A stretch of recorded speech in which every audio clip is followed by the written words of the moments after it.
나는 중학교 3학년 때까지 여자들은 화장실도 안 가는 줄 알았습니다. 여자들은 방구도 안 끼는 줄 알았습니다. 정말 여자들은 신비 존재였습니다. 아주 우리 남자들과 다른 존재로 저는 알았습니다. 여자의 얼굴은 왜 그렇게 하얗고 예쁜지, 다른 별에서, 완전히 다른 별에서 온 사람들 같았습니다. 그런데 중학교 2학년 때부터 서서히 여자에 대한 환상이 사라졌습니다. 중학교 때 여자 화장실에 줄을 서 있는 그 모습을 보고 여자들도 화장실을 가는구나 라는 것을 알게 되었습니다. 물론 우리 집에는 여자들이 참 많았습니다. 누나, 엄마를 비롯해서 다 여자였죠. 2남 4녀였는데 그 4명이 다 여자였기 때문에 참 여자들이 많았습니다. 그럼에도 불구하고 우리 집안의 여자들이, 특히 누나, 엄마가 화장실 가는 것을 못 봤습니다. 방구 끼는 것을 못 봤습니다. 그러다 보니까 이 여자는 완전히 다른 별의 사람 같았고 신비의 존재였습니다. 정말 다르게 생각했습니다. 그러나 고등학교를 진학하면서 서서히 그 환상이 깨어졌습니다. 서서히 여자에 대해서 알게 됐습니다. 그리고 여자도 생물학적으로 남자와 좀 다를 뿐이지 남자와 똑같은 존재라는 것을 알게 되었습니다. 이 성령에 대해서 알기 전에는 우리는 성령에 대해서 너무나 문외해서 성령이 어떤지 우리는 알지도 찾지도 그리고 도움을 구하지도 않았습니다. 그러나 우리가 성령에 대해서 알게 되면 이 성령님께 우리의 모든 것을 전적으로 위탁하고 그 성령 하나님께 대한 도움을 구하고 성령 하나님에 의해서 우리는 살아가게 되는 사람들이 우리 크리스찬들입니다. 이것이 성령이십니다. 여러분이 진정 성령님을 바로 안다면, 성령 하나님을 바로 안다면 우리는 성령님께 우리 모든 것을 알리고 도움을 요청하고 또 도움을 구하며 그 성령님의 인도하심을 받으며 우리는 살아가게 될 것입니다. 주님은 십자가를 지시기 전에 두려워하는 제자들에게 말씀하셨습니다. 요한복음 16장 7절에 이렇게 말하죠. 내가 너에게 실상을 말하노니, 내가 너에게 실상을 말한다. 내가 떠나는 것이 너에게 유익이라. 내가 떠나가지 않으면 보혜사가 너에게 오시지 아니할 것이요 내가 가면 너에게로 보내리라. 이렇게 말씀하십니다. 여기서 말하는 성령, 그것은 거룩한 영을 우리들에게 말하는 것입니다. 지금 우리가 보이지 않으나 이 성령님 어디서 오고 어디서 가는지 우리는 알지 못하나 성령 하나님은 오늘도 우리와 함께 하시는 그 하나님, 그리고 그 성령 하나님을 믿을 때 그 우리 속에 예수 그리스도를 믿음으로 우리와 함께 동행하시는 그 성령님. 그런데 이 주님은 이 말씀대로, 정말 말씀대로 십자가를 지시고 3일 만에 다시 살아나시고 부활하셔서 이 성령으로 함께 우리와 함께하고 계십니다. 아멘. 성령으로 함께하세요. 그 올라가시기 전에 이렇게 말해요. 너에게 성령이 임하시면 너희가 권능을 받고 예루살렘과 유다와 사마리아 땅끝까지 이르러 내 증인이 되리라. 이 말씀대로 성령 받은 사람들, 성령의 권능으로 주님의 증인이 되고 진의 삶을 살아가게 된 것입니다. 여러분이 혹시 예수 그리스도를 믿고 이 교회에 다니면서 복음을 증거하고 싶습니까? 여러분의 입술을 통해서 예수 믿으라고, 예수가 우리 구원자라고 고백하면서 복음을 전하고 싶습니까? 여러분, 그렇다면 여러분은 성령의 사람입니다. 성령의 사람들이에요. 성령이 여러분을 내주하시고 성령님이 여러분을 인도하시고 이끄시며 성령 하나님이 도우셔요. 성령에 대해서 우리가 알지 못하는 성령의 도우심을 구하지 않았으나 성령의 사람은 성령을 알고 성령에 대해서 구함이 있습니다. 여러분, 사도행전 1장 4절과 5절을 보면 이렇게 말씀하고 있습니다. 사도들이 함께 모여서 그들에게 분부하여 이르시되 예루살렘을 떠나지 말고, 어디를 떠나지 말고 예루살렘을 떠나지 말고 내게 들은 바 아버지께서 약속하신 것을 기다리라. 내게 아버지께서 약속하신 것을 뭐하라? 기다리라. 요한은 물로 세례를 베풀었으나 너희는 몇 날 며칠이 못 되어 성령으로 세례를 받으리라.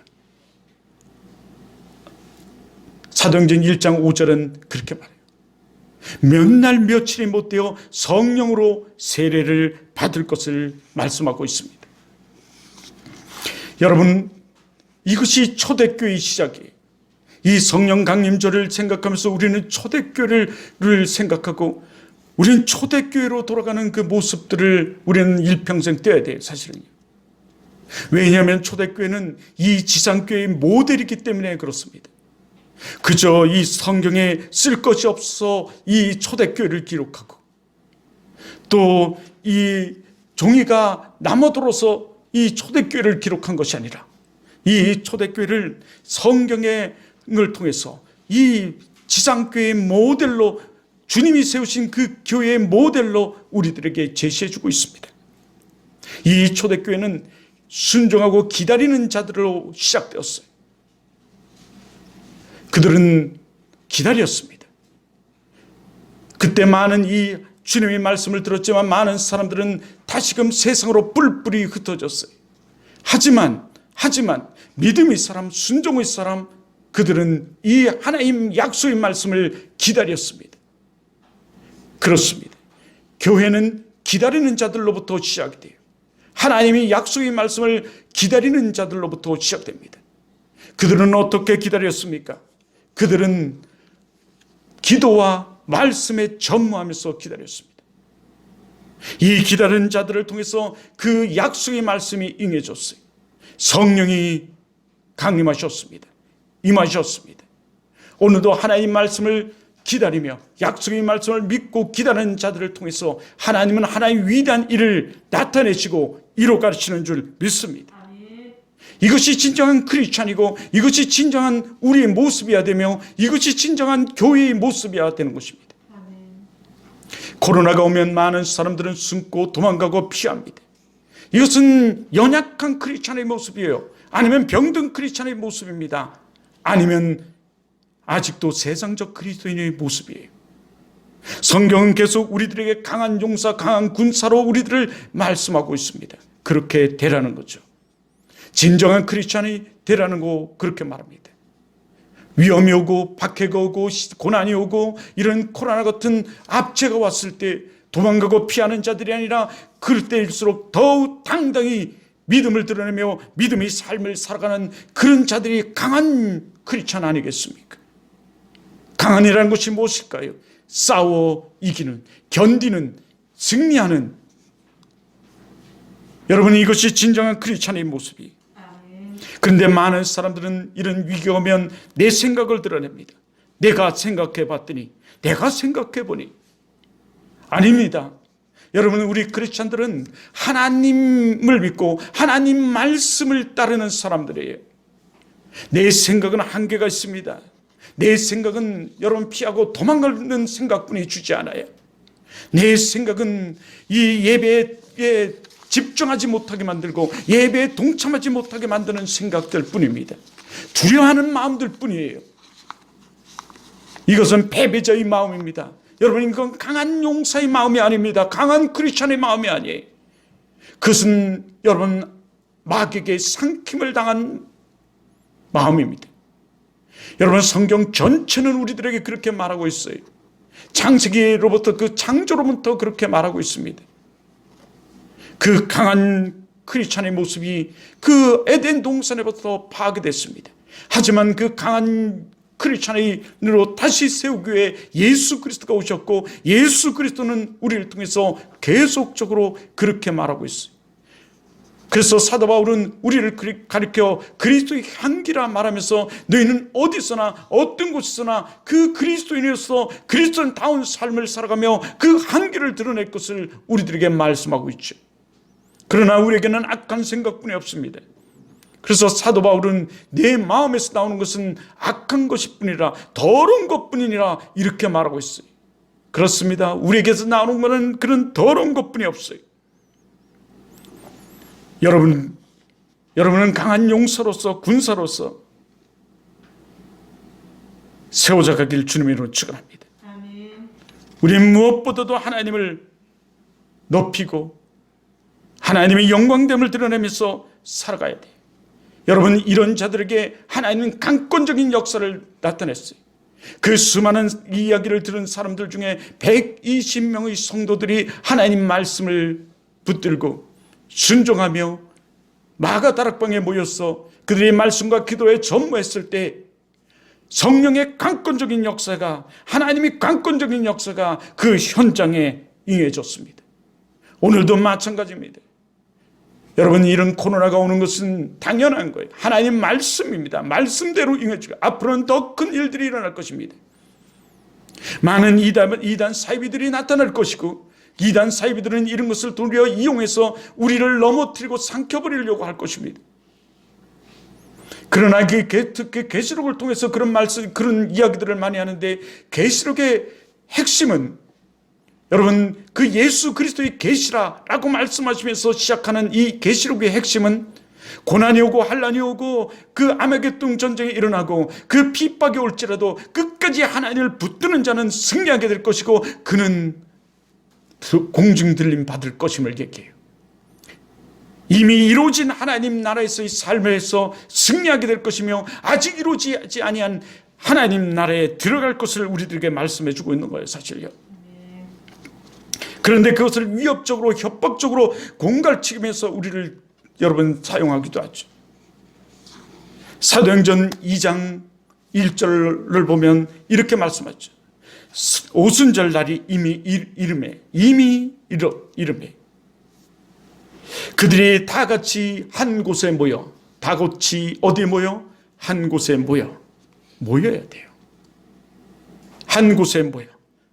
모이기를 패하는 어떤 사람과 같이 되지 말고 모이기를 더욱 힘쓰는 어떤 사람과 같이 되라고 하나님께서 말씀하신 것처럼 모여야 돼요. 모여입니다. 이 110명은 모였어요. 그때 호련히 하늘로부터 급하고 강한 바람 같은 소리가 있었다라고 말하고 있죠. 있어. 여기 이 말은 급하고 강한 바람 같은 소리라는 것은 하나님이 그 강권적인 역사를 말해요. 원어적으로 보면 이것은 그 무엇으로 막을 수 없는 하나님의 강권적인 하나님의 그 임재하심, 하나님의 뜻의 성취를 얘기해요. 강한 바람 같은 소리가 있어. 온 한 곳에 모였더니 있어. 그들이 앉은 온 집에 가득하며. 그런데 여기 또 있죠. 호련히 하늘부터 그는 온 집에 가득하며 마치 불이 혀처럼 갈라지는 것들이 그들에게 보여. 현상이에요. 성령의 나타남의 현상이에요. 누가복음에서 말하는 그 성령의 나타남, 그 현상들이 나타나는 거죠.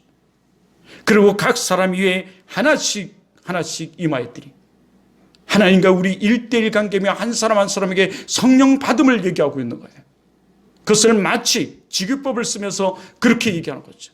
이런 불이 혀같이 혀같이 한 사람 한 사람의 임했음을 우리들에게 말해요. 그리고 또 말씀하시죠. 여러분 4절을 보면 그들이 다 뭐를 받았습니까? 성령 충만을 받았다. 이 성령의 역사예요. 사모하는 자들, 그 말씀에 순종하는 자들, 그들에게 성령이 맺고 성령 충만을 받게 되었음을 얘기해요. 이 성령 충만 받은 자들을 통해서 교회는 세워졌고 이 성령 충만 받은 자들을 통해서 하나님 나라는 확정되어 갔어요. 여러분 좀 전에 물었던 것처럼 여러분이 지금 예수 그리스도를 증거하고 싶은 마음이 있습니까? 어떤 상황 가운데서 내가 예수를 믿고 예수를 이 복음을 증거하며 이 예배를 드리고 싶은 마음이 있어요.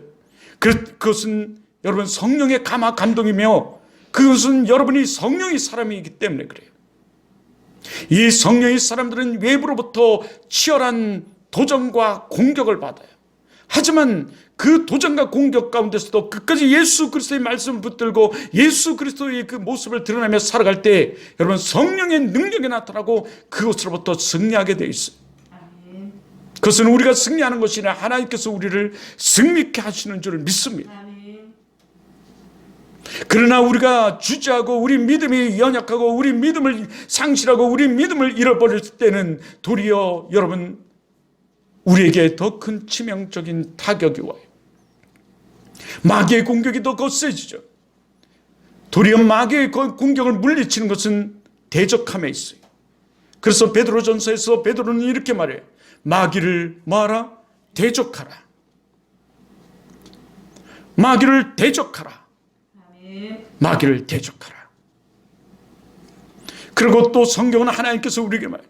듣든지 아니 듣든지 복음을 증거하라. 여러분은 성령의 사람들입니다. 여러분은 성령의 사람들이에요. 이 성령의 사람들을 좀 더 보십시오. 4절에 이렇게 말해요. 성령의 말하게 하심을 따라. 성령의 말하게 하심을 따라. 내가 저 사람을 만나면 어떻게 말을 할까? 내가 우리 친구에게 어떻게 성경을 그리고 하나님을 이 복음을 어떻게 증거할까? 여러분 걱정하지 마세요. 우리가 여러분 성령의 사람은 기도하면 우리 입술을 통해서 성령을 증거하게 돼 있어요. 복음을 증거하게 돼 있어요. 그러나 복음을 증거하지 못한다면 여러분은 병든 영혼의 사람들이 영적으로 병들어 있어요. 아니면 사단에게 상큼을 당하고 여러분 지금 있을 거예요. 그래서 가정의 두려움에 빠져 있을 것입니다. 마치 메뚜기 컴플렉스 사로잡혀 있는 자들일지도 몰라요. 그래서 그 10명의 정탐꾼처럼 우리는 메뚜기가 저들의 메뚜기가 같다라고 말하면서 여러분 좌절해 있고 힘이 빠져 있고 우울증에 빠져 있고 여러분 어찌할 바를 몰라 있을 수도 있어요. 여러분 그때 우리는 어떻게 해야 합니까? 성령께 여러분 간구함이 있어야 돼요. 도심을 요청해야 돼요. 그럴 때 성령 하나님은 우리에게 힘을 주시고 능을 주십니다. 여기 그래서 이렇게 말해요. 성령의 말하심을 따라 다른 언어들로 말하기를 시작하니 사실 외래어로 말했다라고 말하지만 더 핵심적인 여기서 말하고자 하시는 이 말씀은 복음을 증거했다는 거예요. 외래어로 말했든 방언으로 말했든 복음을 증거했다는 거죠. 그러므로 우리 성령의 사람들은 복음을 증거하는 거예요. 이것으로 인해서 초대교회는 시작됐어요. 초대교회는. 그런데 여러분 우리가 교회인 줄 아십니까?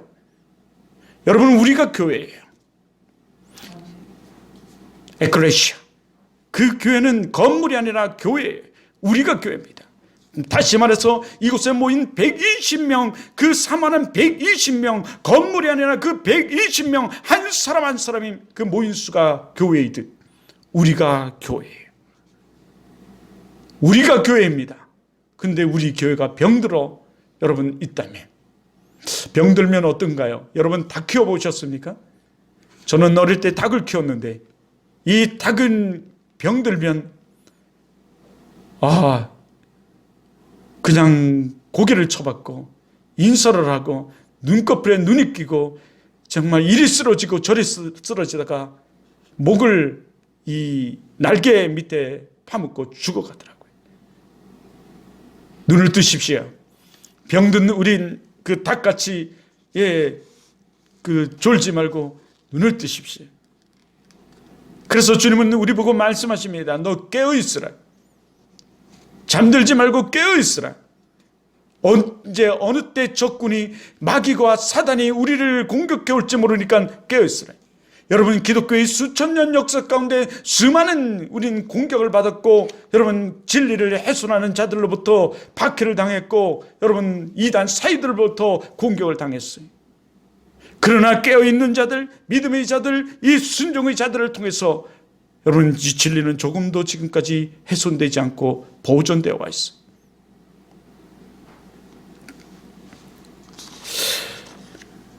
여기 하나씩 한 명씩 성령의 능력을 받은 이들을 통해서 여러분 교회는 세워졌어요. 복음은 증거되고 교회를 세워졌어요. 지금도 성령의 역사로 이 교회는 세워져 가 있어요. 그 성령 하나님이 여러분을 인도하시고 여러분을 이끄시며 여러분의 도움을 청하는 자들을 하나님께서 도우시며 성령 하나님께서 도우시며 성령 하나님께서 우리를 통하여 여러분을 통해서 이 복음의 확장을 이뤄가고 있습니다. 우리는 다시금 말씀드리는데 초대교회를 지향해야 돼요. 초대교회는 여러분, 이 지상교회의 모델입니다. 모델이에요. 주님이 주신 교회의 모델. 그러므로 우리는 이 초대교회가 그런 것처럼 한 곳에 모여야 돼. 순종하며 모여야 됩니다. 어려움이 오고 핍박이 올수록 우리는 더 모여야 돼요. 여러분, 그 시대에 얼마나 그 로마의 것부터 여러분 박해가 있었습니까? 공격이 있었습니까? 그럼에도 불구하고 그들은 모였어요.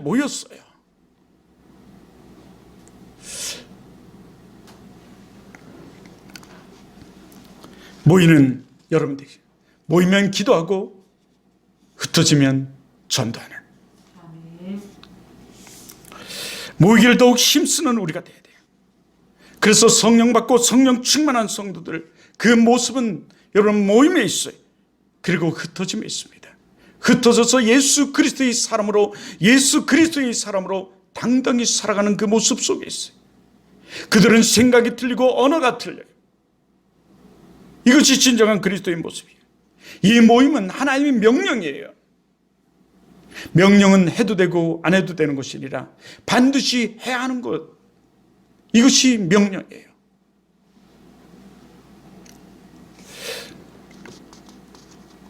하나님 말씀 명령입니다. 이 명령에 순종하는 자들, 그들에게는 축복이 있습니다. 이 모인 자들을 통해서 하나님의 약속이 이루어졌고 체험이 이루어졌고 이들을 통해서 교회가 세워지는데 이것은 놀라운 하나님의 일이에요. 이 교회 세움은 하나님의 명령이에요. 그러므로 거짓말교의 자녀였던 우리를 택하시고 부르셨고 우리를 구원하셔서 예배를 세우고 교회를 세우기 위해서 우리를 부르셔서 우리를 통해서 지금 하나님 나라의 확장을 위해 사용하세요. 하나님 큰 은혜가 여러분들 임해서 여러분 교회 예배를 세우고 교회를 세울 수 있는 여러분 되길 주님으로 축원합니다.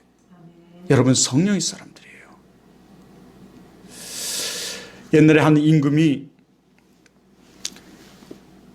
암행 시차를 나갔답니다. 암행 순찰을 나가서 돌다가 다리 밑에서 아주 초촐한 이 어린 아이 하나를 발견했어요. 다 떨어진 옷에 깨지지 않은 그 얼굴의 모습에, 그리고 아주 찌는 듯한 냄새를 풍기는 그 어린아이. 왕은 그 어린이를 보고 마음이 너무 동해서 그 어린아이를 궁으로 데리고 와서 왕자로 삼을 것을 결심하고 선포를 했어요. 오늘 나는 이 아이를 내 왕자로, 내 자녀로 삼아 왕자로 삼겠노라. 그리고 신하를 시켜서 그들에게 옷을 다 갈아입히고 목욕을 시키고 옷을 갈아입게 만들었어요. 이제 그 어린아이는 더 이상 구걸하지 않아도 돼요. 잠자리 때문에 걱정하지도 않아도 됩니다. 이제는 그는 왕자였어요. 그런데 그 다음날 아침이 됐는데 이 어린아이가 벌떡 일어나서 밖으로 뛰쳐나가려고 그러는 거예요. 신하들은 깜짝 놀랐습니다. 당황해서 왕자님 이러시면 안 됩니다. 그랬더니 그 왕자가 이렇게 말하는 거예요. 내가 저 있던 다리 밑에 그곳에는 씻을 물이 있는데 내 그곳에 가서 세수를 하려고 합니다. 그 왕자는 자신의 신분이 변한 것을 알지 못했던 거예요. 이제는 더 이상 거지가 아니라 얼마든지 물을 쓸 수 있고 얼마든지 좋은 옷을 입고 얼마든지 좋은 산의 진미를 먹을 수 있는 왕자임을 잊어버렸습니다.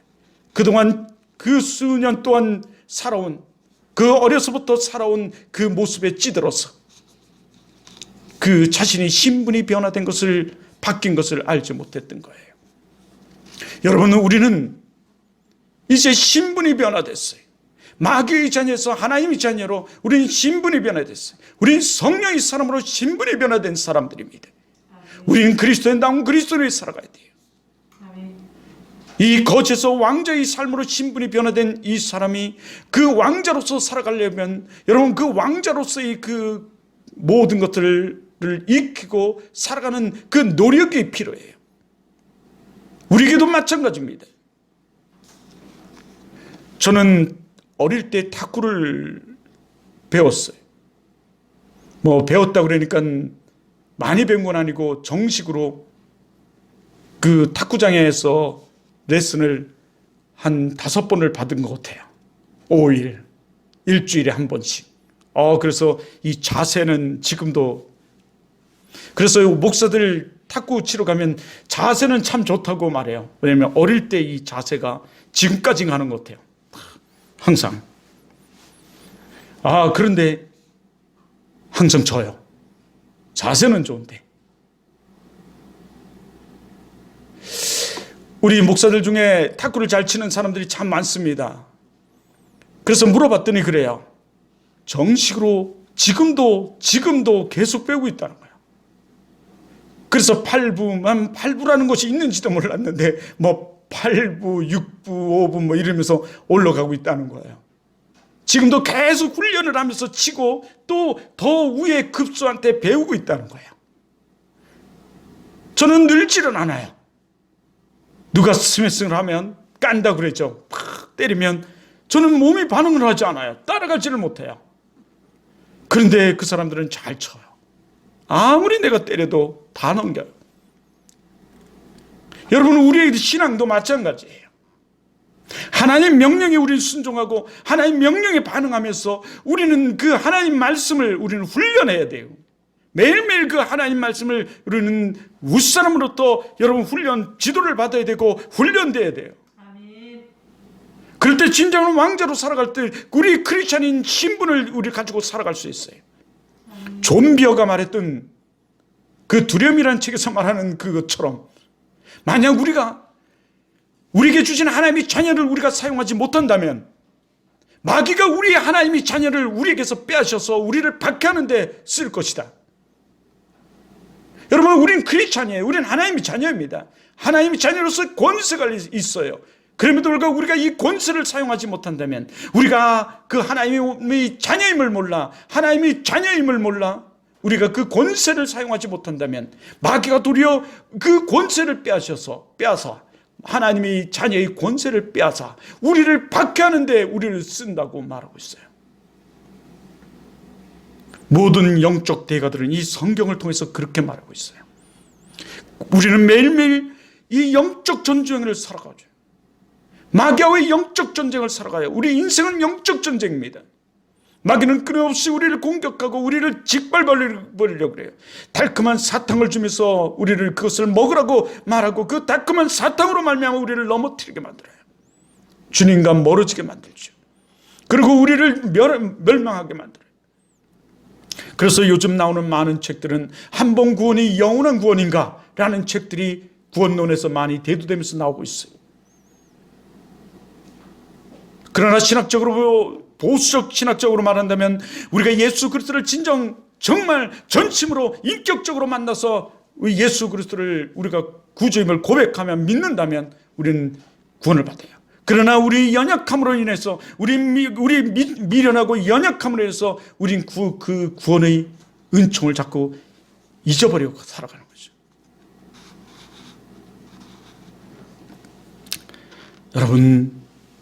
여러분은 크리스천입니다. 아멘. 여러분은 성령의 사람들이에요. 아멘. 이제 병든 우리 영적 그 상태에서 깨어 일어나시고 모기를 심쓰는, 순종하여 모기를 심쓰는, 하나님의 약속의 말씀을 붙들고 모기를 심쓰는 저와 여러분 되기를 주님으로 축원합니다. 아멘. 이것은 축복의 길입니다. 이것은 은혜의 길이에요. 이것은 우리의 생명입니다. 그러므로 교회의 세움은 하나님의 뜻이고 하나님의 명령이고 하나님의 뜻이고 하나님의 승리입니다. 오늘 간단히 요즘 설교를 길게 안 하려고 제가 해서 나머지는 여기 다 있습니다. 이것도 줄여놨는데 그냥 놨어요. 여러분 축복된 여러분 되시길 바라요. 아멘. 우리 어린이들도 여러분 이렇게 살아가는 것, 예수 믿는 사람과 믿지 않는 사람은 10년 뒤 20년 뒤에 완전히 다른 삶이 있어요. 어떤 사람이 저에게 얘기해요. 인천에 있을 때 얘기죠. 예수를 믿으면 돈이 나옵니까? 떡이 나옵니까? 저는 그때나 지금이나 이렇게 말합니다. 돈이 나오고 떡이 나오고 더한 것이 나옵니다. 저의 삶을 봐도 그래요. 어제도 우리 아들들에게 얘기했지만 이 살아가는 모든 것들이 하나님의 은혜 아니겠어요? 하나님의 은혜 아니라면, 하나님의 은혜가 아니라면 우리가 어찌 지금 이렇게 살아갈 수 있겠습니까? 기도하겠습니다.